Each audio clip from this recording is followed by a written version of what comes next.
Today, friends, I'm going to read A Chair for My Mother. A Chair for My Mother.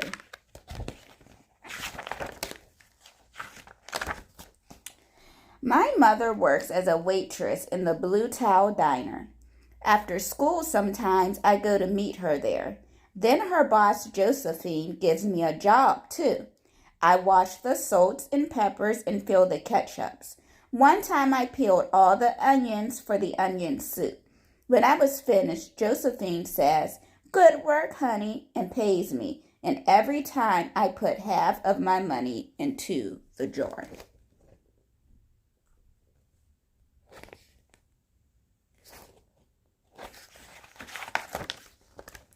Here's the big jar that's used to save the money. It takes a long time to fill a jar this big. Every day when my mother comes home from work, I take down the jar. My mama empties all her change from tips out of her purse for me to count. Then we push all of the coins into the jar. Sometimes my mama is laughing when she comes home from work. Sometimes she's so tired she falls asleep while I count the money out into piles.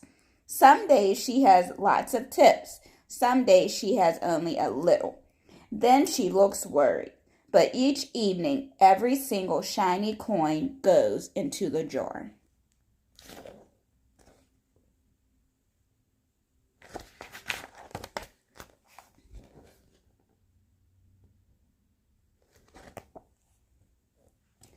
We sit in the kitchen to count the tips. Usually Grandma sits with us too.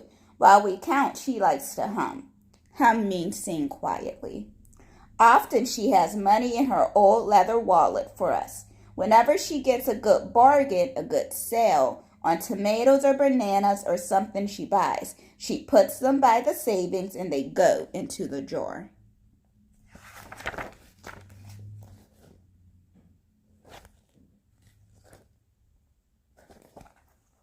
When we can't get a single other coin into the jar, we are going to take out all the money and go and buy a chair. Yes, a chair. A wonderful, beautiful, fat, soft armchair. We will get one covered in velvet with roses all over it. We are going to get the best chair in the whole world. That is because our old chairs burned up. There was a big fire in our other house. All our chairs burned. So did our sofa, and so did everything else. That wasn't such a long time ago.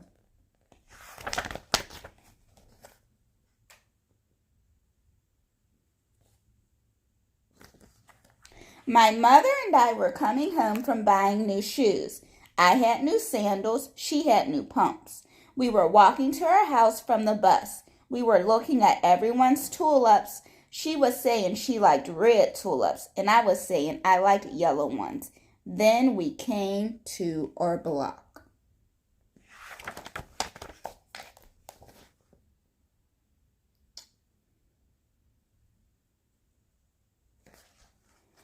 Right outside our house stood two big fire engines.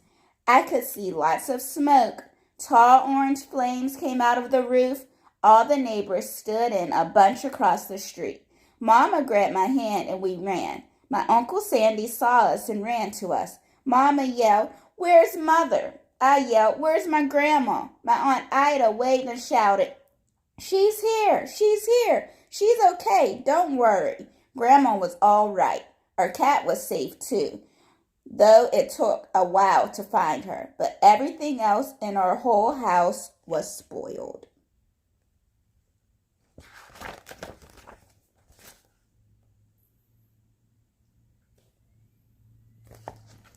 What was left of the house was turned to charcoal and ashes. We went to stay with my mother's sister, Aunt Ida, and Uncle Sandy. Then we were able to move into the apartment downstairs. We painted the walls yellow, the floors were all shiny, but the rooms were very empty. There was nothing in the rooms.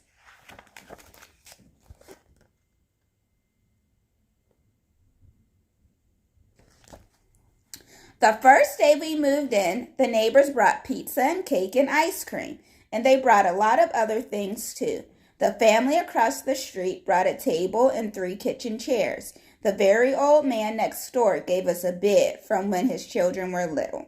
My other grandpa brought us his beautiful rug. My mother's other sister, Sally, had made us red and white curtains. Mama's boss, Josephine, brought pots and pans, silverware, and dishes. My cousin brought me her own stuffed bear. Everyone clapped when my grandma made a speech. "You are all the kindest people," she said, "and we thank you very, very much. It's lucky we're young and can start all over." There's the new jar. That was last year, but we still have no sofa and no big chairs. When Mama comes home, her feet hurt. There's no good place for me to take a load off my feet. She says, when Grandma wants to sit back and hum and cut up potatoes, she has to get as comfortable as she can on a hard kitchen chair. So that is how come Mama brought home the biggest jar she could find at the diner, and all the coins started to go into the jar. Now the jar is too heavy for me to lift down. Uncle Sandy gave me a quarter. He had to boost me up so I can put it in. So there's the quarter she's going to put in the jar.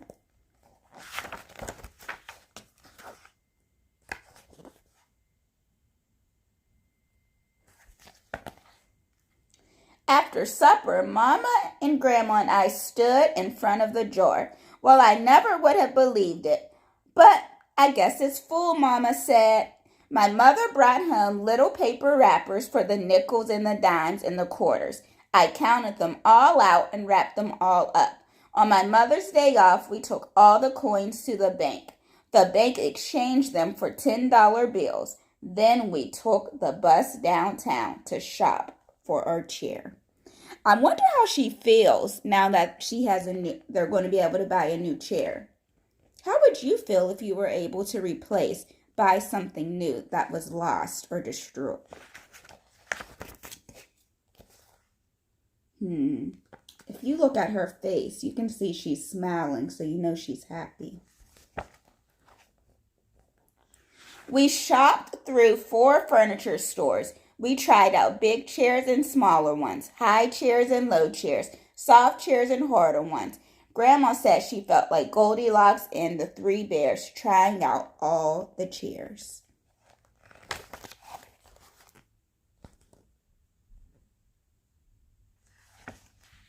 Finally, we found the chair we were all dreaming of, and the money in the jar was enough to pay for it. We called Aunt Ida and Uncle Sandy. They came right down in their pickup truck to drive the chair home for us. They knew we couldn't wait for it to be delivered.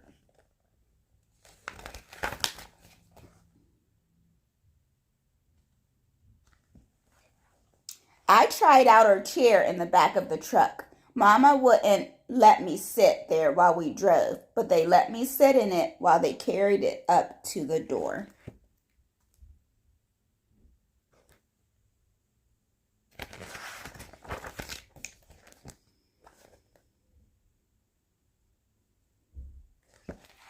We set the chair right beside the window with the red and white curtains. Grandma, Mama, and I all sat in it while Aunt Ida took her picture. Now Grandma sits in it and talks with people going by in the daytime. Mama sits down and watches the news on TV when she comes home from her job. After supper, I sit with her and she can reach right up and turn out the light if I fall asleep in her lap.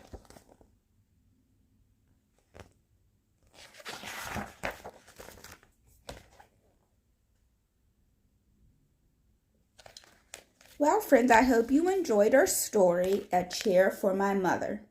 I want you to take a moment and think, if you could save up money in a piggy bank or a jar or a container, what would you buy and why? Think about it. Talk to your family about what you would save up for to buy if you can buy anything you wanted to. I love you, and I'll be talking to you soon.